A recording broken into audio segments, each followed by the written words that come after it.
Everyone welcome back to my channel. तो मैं short note में आज हमें क्या क्या लिखना है वो बताने वाली हूँ। चलिए देखते हैं। पहला हमारा साइंस एंड टेक से रिलेटेड है डी फेक टेक्नोलॉजी। ठीक है, तो ये चाइना के कॉन्टेक्स्ट में आया है। China restrict use of deep synthesis technology and curb disinformation. तो देखो ये डीप फेक टेक्नोलॉजी क्या है, इसमें क्या करते हैं कि मशीन लर्निंग की उससे एआई बेस्ड टेक्नोलॉजी यूज़ करके ये क्या करते हैं कि किसी की फ़ोटो रिप्लेस कर दिया किसी के साथ, ठीक है, और ऑडियो वीडियो इमेज इन सब के यूज़ से डिस इन्फॉर्मेशन क्रिएट करना एक ये टेक्नोलॉजी है। ठीक है, तो आप एनालिसिस देखोगे उसमें मैंने डिटेल में एक्सप्लेन कर दिया है कि पूरा ये है क्या। ठीक है, तो एक यूज़र था, उसने अपना जैसे किस तरीके से डीप फेक प्रोफाइल बनाया, उसका नाम दिया, फिर उस तरीके से वो कैसे गूगल पे किस तरीके से चीज़ें मतलब मैनिपुलेट कर रहा था, वो सारी चीज़ें उसमें इंफॉर्मेशन है। तो इसमें क्या है, डीप सिंथेसिस, ये use of technology including deep learning and augmented reality to generate text image audio video to create virtual scene. तो जैसे वर्चुअल सीन क्रिएट करना, यानी कि कई बार जो चीज़ें एग्जिस्ट करती नहीं हैं उस चीज़ों को क्रिएट करना, डिसइंफॉर्मेशन क्रिएट करना। और जैसे कोई भी है, ठीक है, तो पोर्नोग्राफिक साइट या ये सब पे किसी और की प्रोफाइल लगा देना, किसी और के पिक्चर रिप्लेस कर देना, तो इस टाइप की चीज़ें की जा रही थी। तो चाइना क्या करने वाली है, रिस्ट्रिक्ट करने वाली है use of deep synthesis technology. तो इससे रिलेटेड आज न्यूज़ में आया हुआ है, साइंस एंड टेक से रिलेटेड है ये। नेक्स्ट हमारा आया हुआ है, इधर देखेंगे आप, इंटरनल सिक्योरिटी से रिलेटेड है ये। ठीक है, मिसाइल डिस्ट्रॉयर आईएनएस मोरमुगांव की। ठीक है, तो ये कमीशन जो किया गया था, इसका कमीशन हुआ था ये इंडियन नेवी में। ठीक है, तो ये कमीशन हो गया है इंडियन नेवी में। इसका जो नेम है वो हिस्टोरिक जो गुआन पोर्ट सिटी है मोरमुगांव, वहाँ के इस उसके पे ये रखा गया है नेम इसका। फर्स्ट सी छोटी इसका हुआ था 19 दिसंबर लास्ट ईयर को। ठीक है, इसमें है when Goa celebrate 60 years of liberation from Portuguese rule. तो जब लिबरेशन सेलिब्रेट करती है गोवा 60 ईयर्स पोर्तुगीज़ रूल से, तो तब ये इसका 19 दिसंबर लास्ट ईयर को सेलिब्रेट हुआ था, फर्स्ट सी छोटी। ठीक है, आईएनएस मोरमुगांव के बारे में थोड़ा सा देखेंगे। ये सेकेंड और फोर्थ विशाखापट्टनम क्लास डिस्ट्रॉयर है, indigenous design by Indian navy. तो इंडिजिनसली डेवलप किया गया है, मतलब यहीं पर डेवलप हुआ है इंडियन नेवी और Indian navies warship design bureau. और ये कंस्ट्रक्टेड बाय माजगांव डॉक। ठीक है, माजागांव। तो ये जो है ये इंडिजिनसली 70% ये इंडिजिनसली डेवलप्ड हुआ है। ठीक है, माजागांव डॉक शिप बिल्डर्स लिमिटेड ये भी इसमें है, दोनों ने मिल करके इस चीज़ को इंडिजिनसली डेवलप किया है।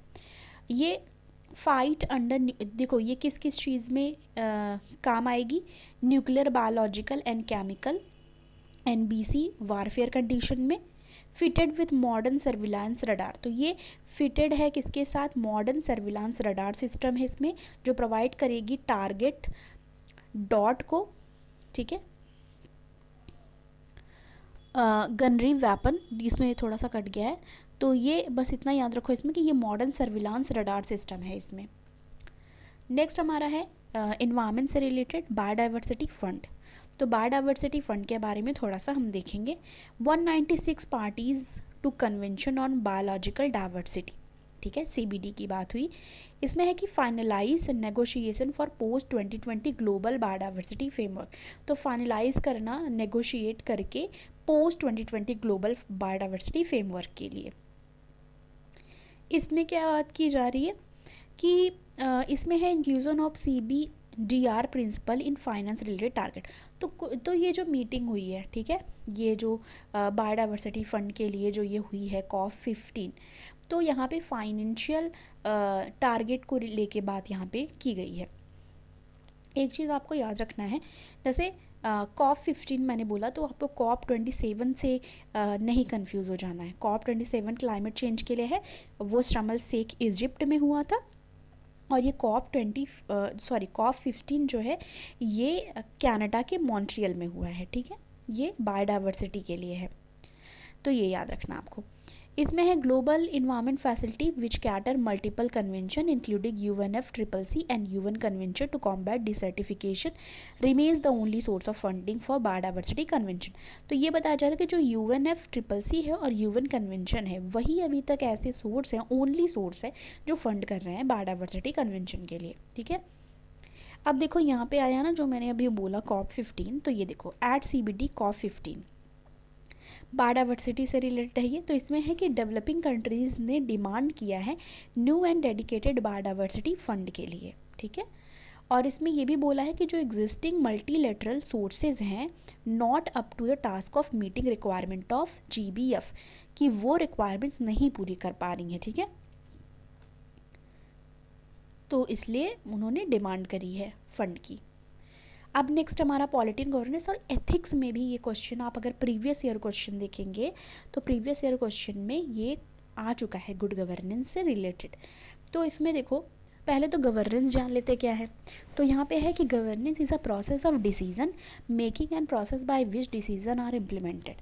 तो ये एक प्रोसेस होती है डिसीजन मेकिंग की जिससे process by which decision are implemented, जिससे डिसीजन को इम्प्लीमेंट करा जाता है, ठीक है। अब देखो यहाँ पे गुड गवर्नेंस की बात की जा रही है। तो जो 1992 की रिपोर्ट आई थी उसका टाइटल था गवर्नेंस एंड डेवलपमेंट। तो जो वर्ल्ड बैंक है उसने एक सेट आउट किया था डेफिनेशन गुड गवर्नेंस की, तो हम वो डेफिनेशन देखेंगे। और हाँ एक चीज़ और जान लो कि जो गुड गवर्नेंस डे है वो 25 दिसंबर को सेलिब्रेट किया जाता है, ठीक है। तो इसमें एक चीज़ और है कि वर्ल्ड बैंक ने डेफिनेशन बताई, तो इसमें है the manner in which power is exercised in the management of a countries economic and social resource for development, कि किस तरीके से इकोनॉमिक और सोशल जो रिसोर्सेज हैं डेवलपमेंट के लिए यूज़ किए जाते हैं, किस मैनर में एक्सरसाइज किए जाते हैं, कैसे मैनेज किए जाते हैं, उसको एक गुड गवर्नेंस कहा जाता है, ठीक है। अब यहाँ पे आप अगर देखोगे तो नेक्स्ट हमारा है इकोनॉमी और पॉलिटी एंड गवर्नेंस, दोनों के लिए ही ये इम्पॉर्टेंट है। तो इसमें है GST काउंसिल से रिलेटेड, और इसमें बात की गई है डीक्रिमिनलाइजेशन है, ये मैंने S लिखा है वो वहाँ पे S नहीं होगा, ठीक है। डीक्रिमिनलाइजेशन ऑफ ऑफेंस की बात की जा रही है। इसमें है 48 GST काउंसिल मीटिंग जो हुई, उन्होंने रिकमेंड किया वेरियस मेजर डीक्रिमिनलाइज GST का ऑफेंस के लिए। तो ये चीज़ आप करेक्ट कर लेना यहाँ पे जो गलत हुआ है, ठीक है। Such as raising minimum threshold tax amount, ठीक है। तो ये चीज़ें हैं और यहाँ पे ये करेक्ट कर लेना जो मैंने अभी बताया। इसमें है for launching prosecution under GST, और इसमें बात की जा रही है under section 132 of CGST act 2017 decriminalisation certain offences. तो यहाँ पे डीक्रिमिनलाइजिंग है, ये आप सही कर लेना, डिस्क्रिमिनलाइजिंग नहीं है, डीक्रिमिनलाइजिंग है, ठीक है। डीक्रिमिनलाइजेशन ऑफ ऑफेंस है, तो यहाँ पे गलत हो गया है, उसके लिए इसको करेक्ट कर लेना, ठीक है। तो यहाँ पे ये बात हो रही है इम्पैक्ट ऑफ फिर यहाँ पे मैंने गलत कर दिया, डिस्क्रिमिनलाइजेशन नहीं डीक्रिमिनलाइजेशन है, मैंने बार बार रिपीट किया है, वो आप करेक्ट कर लेना। तो इम्पैक्ट ऑफ डीक्रिमिनलाइजेशन क्या है, इसमें है risk and uncertainty directly impacting their ability to conduct business. तो किस तरीके से एक रिस्क और अनसर्टेनिटी जो है वो डायरेक्टली इम्पैक्ट करती है जो एबिलिटीज़ हैं कंडक्ट करने के लिए बिजनेस को, वो चीज़ यहाँ पे बताई जा रही है। Sufficient penalties deterrent against tax invasion. तो GST काउंसिल की अभी मीटिंग हुई जो निर्मला सीतारमण जी ने, जो हमारी फाइनेंस मिनिस्टर हैं, उन्होंने हेड किया। ये सारी बातें हमने कल भी डिस्कस किया था, तो वही चीज़ें हैं, पर इसमें कुछ पॉइंट्स हमने नोट किए हैं। इम्पैक्ट क्या है, ये भी हमने देखा कि रिस्क है, sufficient penalties deterrent against tax invasion, तो कुछ पेनाल्टीज़ हैं, ठीक है, टैक्स इन्वेजन के खिलाफ, तो वो चीज़ें हैं। GST काउंसिल 47th जो मीटिंग हुई थी उसमें क्या हुआ, उसमें ग्रांट किया गया था प्रिंसिपल अप्रूवल फॉर अलाउिंग, ठीक है, unregistered suppliers and composition tax payer to make